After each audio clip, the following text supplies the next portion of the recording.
Hello guys, good morning. Welcome ulit sa ating Facebook page, Treasure Sign and Symbols. For today's videos mga ka-TH, isi-share ko lang itong video na nakita ko sa ibang treasure hunter. Nakita ko lang itong video nila. Tapos isi-share ko lang po sa inyo para malinawan lahat ang mga treasure hunter na ganito talaga ang gagawin natin pag nandoon tayo sa ating mga treasure site. So, ayan. So, sa nakikita ninyo mga ka-TH, nag-decode sila. Kanilang sinundan yung nakuha nila mga sign at dito nga, ito nakuha nila itong isang pyramid sign. So, nakita nila itong pyramid sign mga ka-TH. So, tingnan nyo mga ka-TH. Ang gamit lang nila mga ka-TH, tingnan nyo, ay isang metal detector lang at saka meron silang pinpointer. So, tingnan nyo mga ka-TH.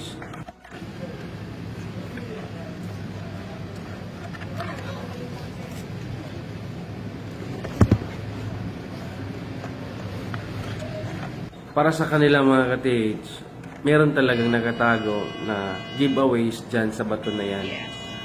Hinanap lang nila kung saan talaga nakalagay yung giveaways. So, ito nga, dinamitan nila ng metal detector at saka pinpointer. At kumuha sila ng maso at meron din silang moil para pagbasag sa bato na kanilang nakita. So, binasag na nila mga ka-TH. Ayan, tingnan nyo. Yun, nabasag na nga. Ayan, ayan. Oops. Hopya. Walang tumunog mga ka-TH. Walang tumunog. Ayan, tingnan nyo mga ka-TH. Ganyan talaga ang mga trabaho natin mga ka-treasure hunter. Kailangan talaga natin may gamit na gamitin natin sa ating treasure site. Kasi nga, nasa paligid lang natin ang mga giveaways. Nasa paligid lang talaga natin sa ating treasure site.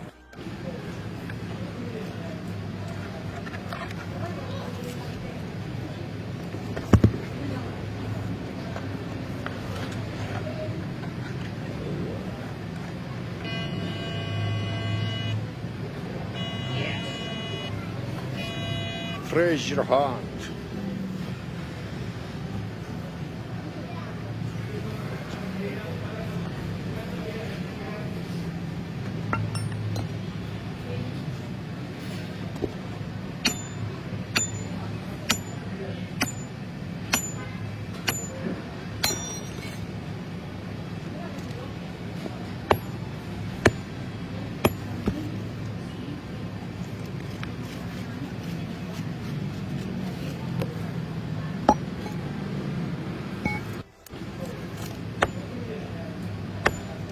Good.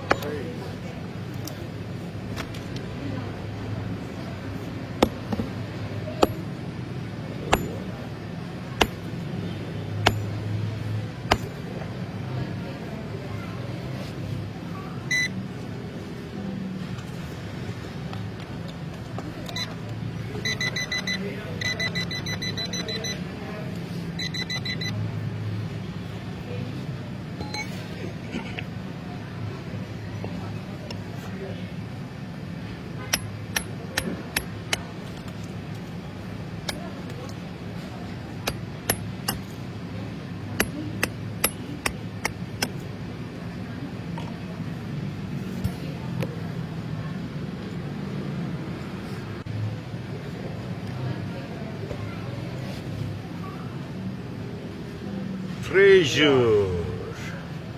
Adventure treasure.